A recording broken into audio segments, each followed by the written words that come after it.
Ethereum के prices में जो मैसिव पंप आया उसका मेन रीजन क्या है?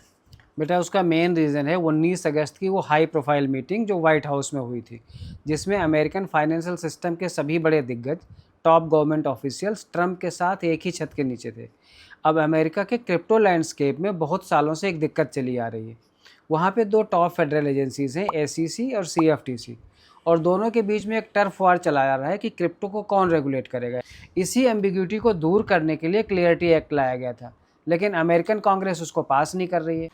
तो इसी मीटिंग में ट्रंप ने ये अनाउंस किया कि या तो कांग्रेस इसको पास कर दे, नहीं तो एसईसी और सीएफटीसी के चेयरपर्सन्स खुद ही मिलकर कोई क्रिप्टो फ्रेंडली फ्रेमवर्क तैयार कर लेंगे। और इन तीनों का विजन एक है, वो है अमेरिका को पूरी दुनिया की क्रिप्टो कैपिटल बनाना। अब अमेरिका अगर दुनिया की क्रिप्टो कैपिटल बनेगा तो उसके दो मेन पिलर्स होंगे, एक क्लियरिटी एक्ट और दूसरा जीनियस एक्ट। क्लियरिटी एक्ट की हमने बात कर ही ली। Genius act already US Congress से पास हो चुका है, जिसका काम है हर फाइनेंशियल एसेट का टोकनाइजेशन। अब पूरी दुनिया में टोकनाइजेशन का चैंपियन कौन है? कॉइनबेस। और कॉइनबेस के सीईओ हैं ब्रायन आर्मस्ट्रॉन्ग।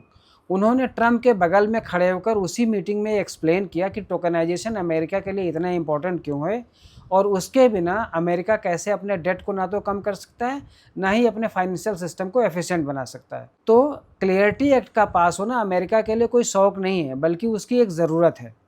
और इसका सबसे ज़्यादा फ़ायदा होगा बिटकॉइन और इथेरियम जैसे ब्लू चिप डिजिटल एसेट्स को, जो अपने ऑल टाइम हाई से अभी भी 40 से 50% डाउन है। और इसको खरीदने के लिए रिटेल इन्वेस्टर्स को चाहिए एक ब्लू चिप प्लेटफॉर्म जैसे कि कॉइनबेस, जिसके ऊपर अमेरिकन गवर्नमेंट तो भरोसा करती ही है, इंडिया की कर्नाटका गवर्नमेंट ने भी इसके ऊपर भरोसा करके अभी एक एमओयू साइन किया है। रिटेल इन्वेस्टर्स को एक बात ध्यान रखना ज़रूरी है कि वो अपनी रिसर्च और कन्विक्शन पे भरोसा रखें और ज़्यादा लालच के चक्कर में मीम कॉइन्स पे पैसा न डुबाएं।